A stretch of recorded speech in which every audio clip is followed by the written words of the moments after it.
since really kind of stepping into this leadership role of Sonic Team, what is the longest you've gone in your life without thinking about Sonic the Hedgehog? 今は本当に土曜日も日曜日も何かしらの仕事をソニックの仕事はしているので、丸一日ソニックのことを考えない時間はないですね。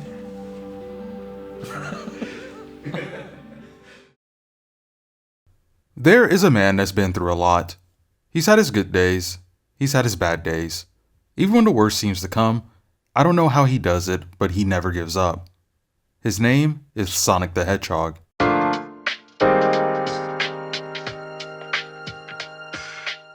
The Sonic franchise has evolved a lot through the decades. What started as a single game of a blue hedgehog fighting against an evil scientist has exploded into a multimedia franchise. Throughout all this, there's been countless people to lend their talents to the franchise to help it grow into what it is today. But the one that I always think about is the current executive officer, Takashi Iizuka. To me, he's the face of the franchise. He's been working with Sonic since 1992 and has worked his way up from being a simple guy debugging Sonic 2 to having creative control over the franchise now. And with being the man steering the ship of one of gaming's most iconic series for such a long time, there's many creative choices that have been met with a wide variety of varying opinions. Given that Iizuka is arguably the most recognizable face attached to Sonic today, he gets dealt with a large amount of criticism. Some creative decisions may be fair to critique, others not, but one thing that has always made Iizuka a very compelling person to me is that despite everything that has happened with this franchise, regardless of how good or how bad things have gotten, Iizuka has never given up. He's always stuck around. And for a franchise like Sonic, who has had his share of devastating lows that would utterly kill any other franchise, and even has had big creatives abandon it, Iizuka never did. And today, I really just want to talk about Iizuka and the journey he's been through. I feel there's a lot of interesting things to discuss about him, whether it's the creative passion he tries to display, the pressure as the leading man, or the limits he'll go for the franchise. He's a man that I think deserves some praise for his resilience and sincere care for the franchise he's been with for over 30 years.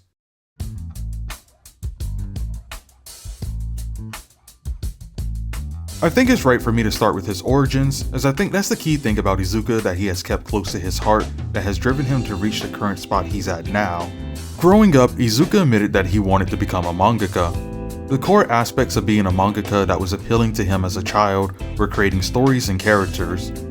But given that there wasn't any sort of defined path to becoming one, he abandoned that idea. Despite this, the feeling of wanting to create fantastical worlds and characters of all kinds wasn't something he could ever shake, and he eventually found himself laying eyes on the video game industry. And given that he grew up in an area that was near Tokyo, the big names in the gaming industry that he could choose from were Namco, Konami, and Sega. Whether by fate or something else, Sega would be the one that he chose that would change his life forever. It's rather ironic that while applying to work for Sega, Sonic 1 was just released. He picked up a copy to play and thought about how amazing the game was, without having any sort of idea that he would oversee the franchise in the very near future. While Sonic 2 was technically the first Sonic game he worked on, Sonic 3 is the one that he worked on from the very beginning.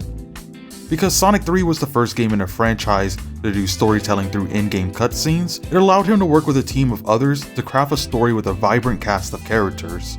I like that despite the limitations of working with 2D sprites, Iizuka and team were able to tell a compelling story here, one that actually still holds up well against more modern stories in the franchise. This would become only the beginning of what we would see in future Sonic storytelling, but I'm getting a bit ahead.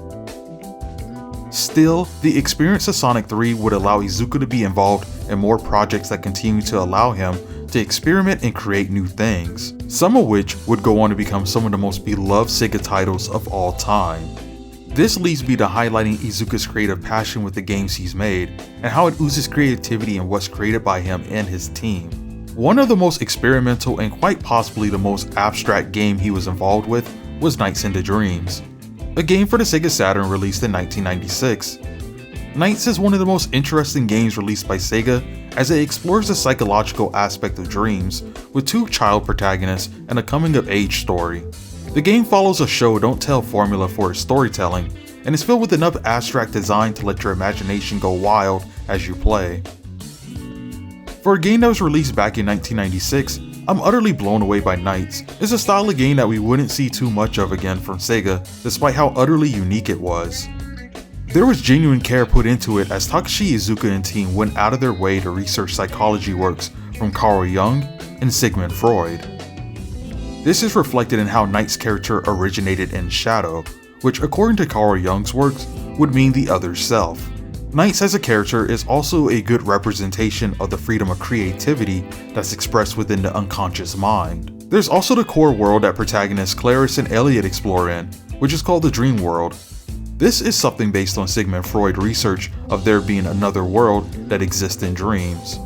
The unconscious space where our hidden emotions and greatest fears lie. When asked what Knights is meant to convey, Iizuka gave this answer. There's another you inside yourself that you may have forgotten or buried. You can go on adventures with this dream persona, and through them, you can reconstruct your own self-image. And that's the very experience Elliot and Clarice have as dreamers and knights. There's a lot more psychological stuff built into Knights, but I think the most important and beautiful thing is how much care was put into researching this stuff to begin with, and how this research of psychology helped create a timeless piece of art. The storytelling utilized here would serve as a highlight as to what Iizuka always wanted to do. The lessons learned through Knights and the Dreams project would be carried over and built upon in the future when working on Sonic, and he was soon able to do just that with 1998's Sonic Adventure. An all-time beloved classic and one of the earliest games that introduced me into Sonic the Hedgehog. Oh yeah, I'm feeling the love. You feel the glove, love? Well, what's your name? Gary Payton, but they call me the glove. How you feeling tonight? Yo, I'm feeling the love. Feel the love, glove? Sonic! Yo, Sonic!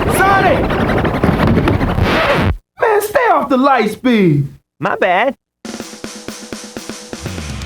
Sonic Adventure is without a doubt one of the most important Sonic games.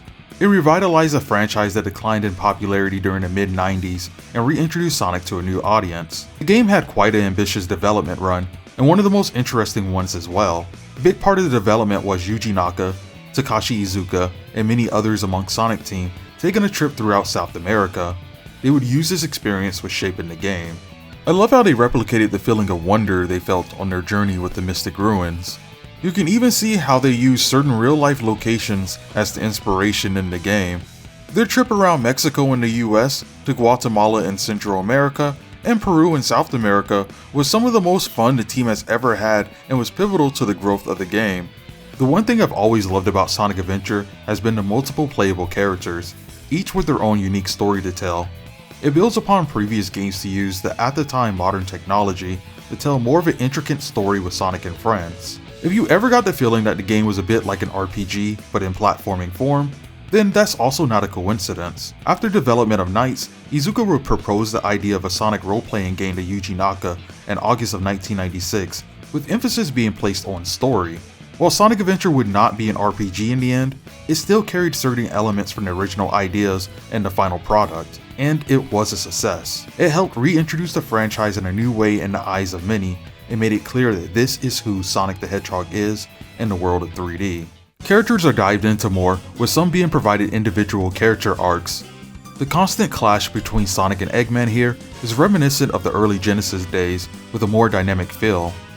Tails and Amy are notably given arcs to stand on their own without relying so much on Sonic. There's Knuckles, whose story was told in Sonic 3, but with the increase in technology can be explored more in depth. We're shown the tragedy of the end of the Echidna tribe, along with being able to interact with the past to get a richer connection to Knuckles' people. We're even introduced to new characters such as Big the Cat and E102 Gamma. The former being that of a guy thrusted into situations he doesn't want to be in, as he only wants his friend in peace, and the latter examining the meaning of existence, but through the lens of a robot, providing one of the most tragic immature stories ever told in the franchise. Outside of story, the gameplay was evolved from the 2D side-scrolling into a 3D open environment. While Iizuka and team faced their own share of challenges, Iizuka conducted consumer research in America to better figure out things the public did not understand when it came to basic Sonic gameplay mechanics. Things such as rings allowing Sonic to keep going after taking a hit, or how you can still attack enemies after jumping. While these were basic things that were common sense to the development team, it still provided crucial results on what to include in Sonic Adventure that make things an equally smooth time for both experienced and inexperienced gamers. While praise is given to Sonic Adventure for how it revolutionized 3D Sonic, I feel it wouldn't be right to end it here with highlighting games that captured Iizuka's origins. The game that would encapsulate the entire feel of Iizuka's passion as a child, I would argue, would be the sequel, Sonic Adventure 2. What you see is what you get. Just a guy that loves adventure. I'm Sonic the Hedgehog!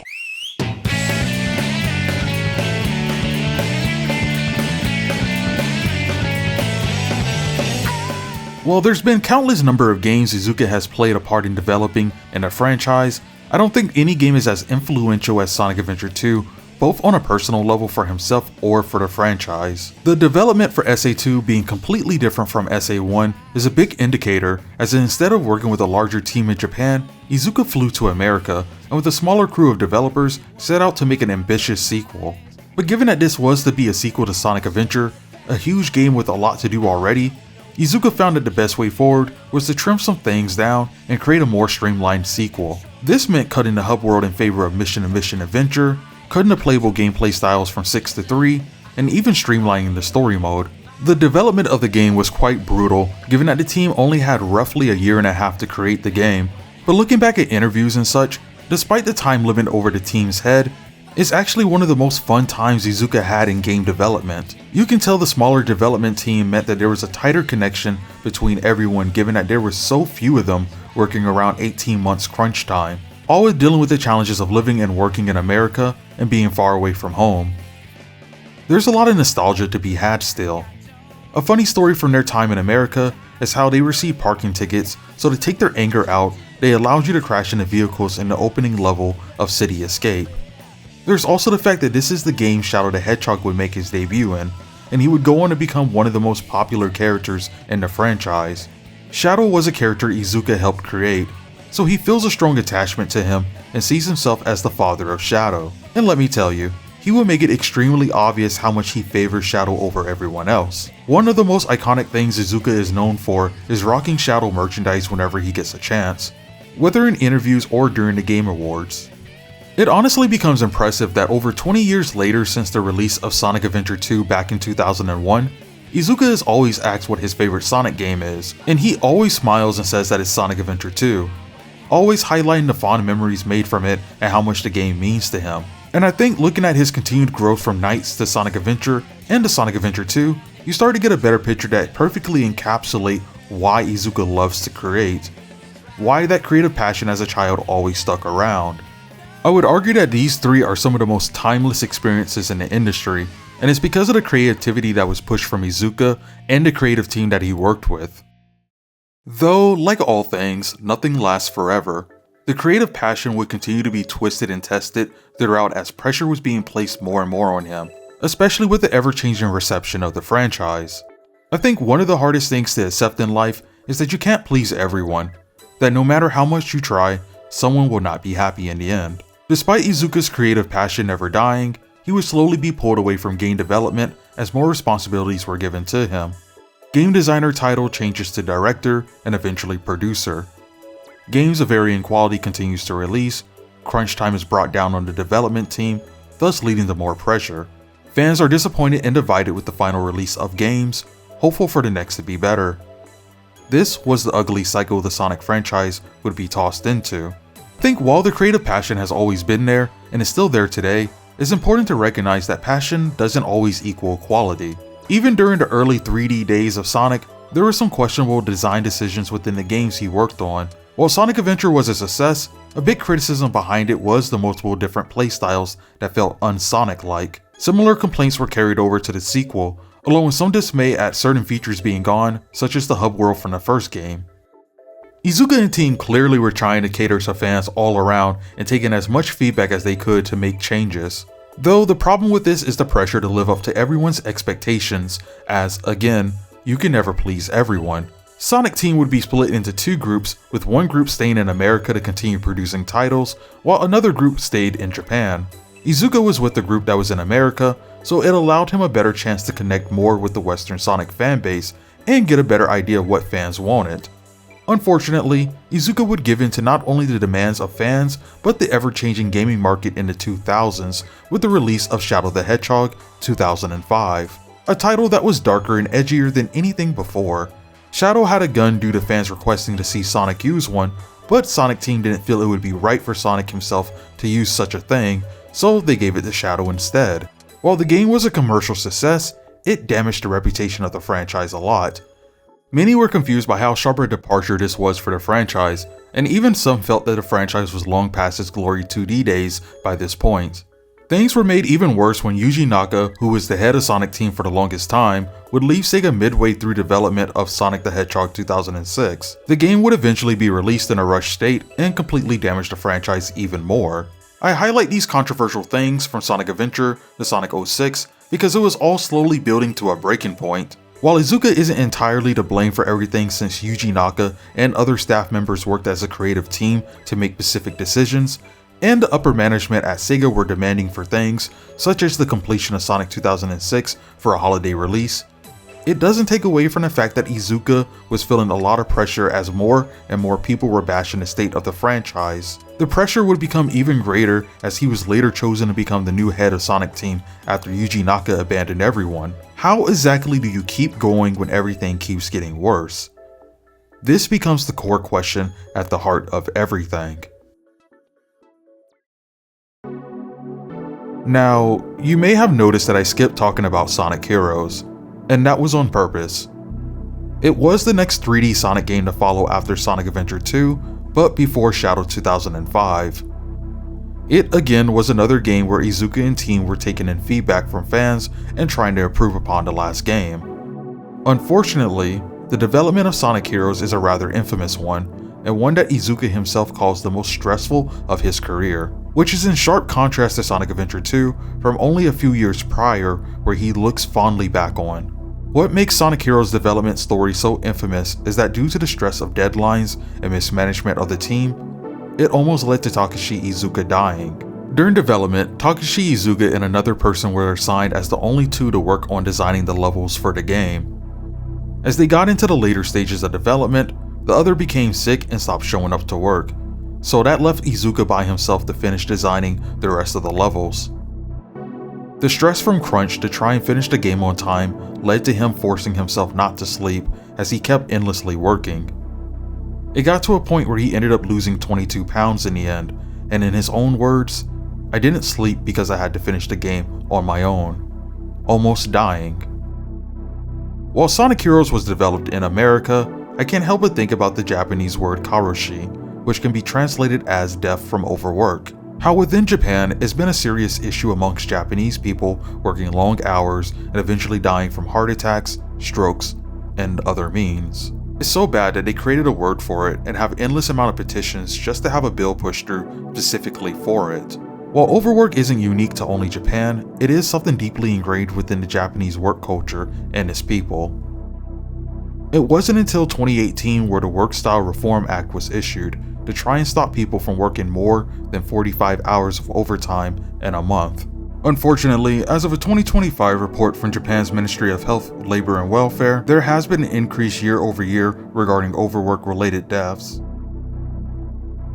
Now, obviously this story with Iizuka happened over 20 years ago. Sonic Heroes released in December of 2003 in Japan, 2004 in the Western world. The game was completed and released a financial success, but it's hard to look back and focus on that given what Iizuka went through. It also is a painful reminder of the conditions many developers have to put themselves through even till this day. I think you can chalk this up to how dedicated Iizuka is to this franchise and his work, but it's not something I would ever encourage or even want to glorify. I feel bad for Takashi Iizuka. Even with acknowledging the franchise being fractured and trying to unify it, polarizing games were still being released during the late 2000s. This time, he's not even involved in designing things, but rather overseeing development. He's covering management, quality control, being the point of contact for Sega of America, and having to deal with upper management at Sega breathing down his neck. All of this while trying to figure out the best way to handle a franchise he cares for. Even when things look like the franchise is getting better with a string of good releases such as Sonic Colors, Sonic Generations, and Sonic and All-Stars Racing Transformed, something would happen to make Iizuka and Sonic Team fall back down. Sonic Lost World in 2013 was a misstep, but a small one that could have been recovered from. But I think the worst incident was the 2014 Sonic Boom incident. What did you think about the Sonic Boom character designs? To be honest, I'm not super fan about that. Takashi Iizuka having to sit back in silence and let the Western developers work on Sonic Boom, while him and his team continued working on games in Japan and figuring out their next move. Now, since he was the head of the franchise by this point, he still looked over things with Sonic Boom, but even if he wanted the sub-series not to move forward, he couldn't make that call. As we know, the Sonic Boom multimedia project was an absolute failure and disaster. The games were the worst selling games in a franchise, selling roughly 490,000 copies despite having an estimated $20 million budget. The comics were cancelled after 11 issues, the cartoon lasted only for 2 seasons, about 300 employees were losing their jobs due to Sega deciding to downsize, and Sega's parent company Sega Sammy was set to lose about 13 billion yen for the year. The damage the Sonic Boom brand caused was intensive for Sega, and I think everyone felt it. It was so bad that the new CEO of Sega came out to openly apologize for Sega betraying the trust of his fans. Looking back, I actually forgot about the small damage control Iizuka had to engage in thanks to the Sonic Boom incident. Given how much damage Boom did to both the brand and Sega themselves, when it was revealed that the next Sonic game from Sonic Team would be exclusive to mobile devices, fans and the media went into a frenzy. The entire discussion online became that Sonic was dead and Sonic would be releasing games on mobile devices only moving forward. Both of these were false, as Iizuka had to reassure people that he had no intention of having Sonic stop appearing on home consoles. But I can only imagine the headache that must have been for an already rough situation. And at this point, I wouldn't have been surprised if Takashi Iizuka had decided to do what his predecessor did and abandon the franchise. For all the goodwill Iizuka was trying to build back up with the Sonic franchise, a multimedia sub-series destroyed everything in an instant. And this would honestly be the worst way to end Iizuka's story here. But just like our hero, Iizuka didn't give up. He stood back up and kept going.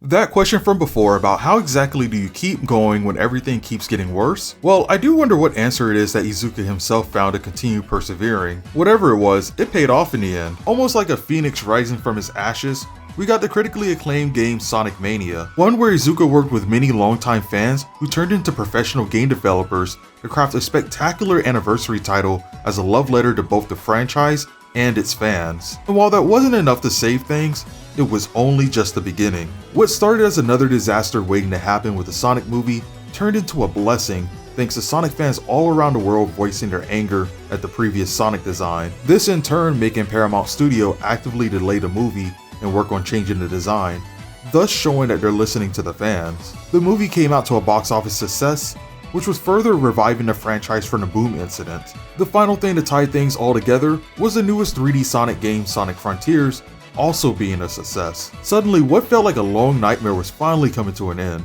The franchise was finally finding its footing once more, and Iizuka and team were capitalizing on the moment as much as possible. You know, one thing that's always struck me as a bit odd is the amount of hate Iizuka sometimes gets from fans. While I can understand the frustration at certain creative decisions or opinions given, sometimes I feel the hate for him is really brutal and unfair. One of the biggest claims I've seen during my time in the fanbase is how he doesn't care about the franchise at all.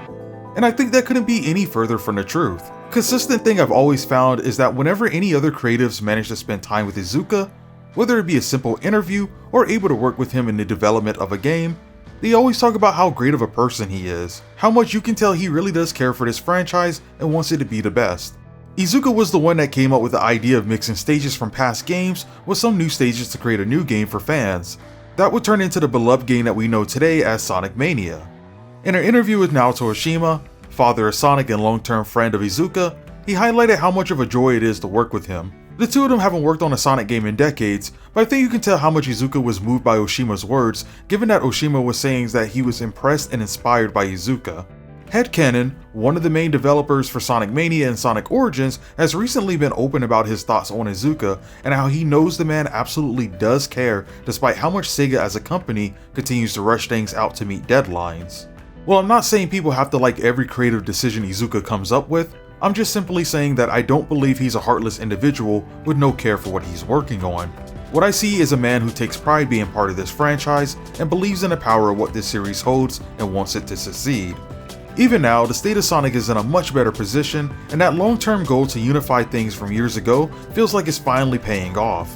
There's a tighter feel of cohesion and synergy today in a way that just didn't exist before. If there's one thing I want to talk about before ending this video, it's the interview Iizuka had during the Year of Shadow. Majority of it is just him answering lore-related questions about Shadow, but it's that final question asked that really sits with me. Given that the Year of Shadow is about being fearless, like Shadow himself, the question is thrown at Iizuka asking him what exactly makes himself a fearless person. I like how Iizuka doesn't even try to pretend to be something he's not. He acknowledges that he's not fearless.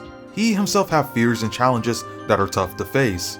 His prime example being the time he moved to America for development of Sonic Adventure 2, and how challenging that was. Yet, he acknowledges that it's those new challenges that come his way that makes things worth moving forward, as those challenges bring fulfilling results for him and others. Challenges are meant to be overcome, so maybe being fearless is to joyfully keep facing new challenges head on. That's the answer that he comes to.